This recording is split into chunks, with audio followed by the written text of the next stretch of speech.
Mayong buntag sa tanan. Bless kaayo ko nga bisan wala ko'y daghan nga kwarta, apan ako'y daghang amiga nga nagalantaw karong adlaw. Dili taman mo ma-mention kada usa, pero kamo ang naghatag kanako og inspirasyon nga magapadayon sa pagbuhat og reels kada adlaw.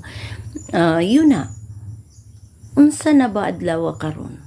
Adlaw nga Miyerkules, pitsa 11 sa Oktubre 2023. We are living in a world quick and easy.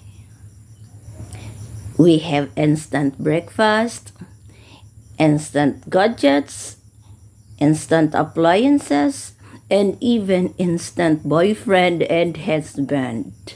Oh, pagka makasusubo ni ining kalibutan, naa ang daghan nga paglinlang, kana gumikan sa atong kaaway nga si Satanas.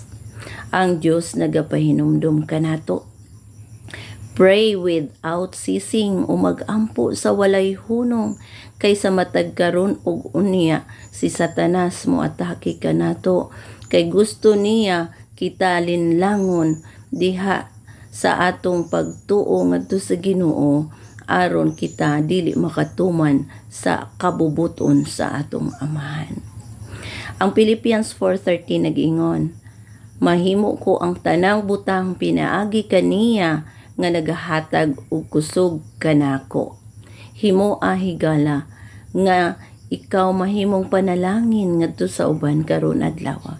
Please do share sa imo mga friend para makahatag pud ka og inspiration ngadto kanila.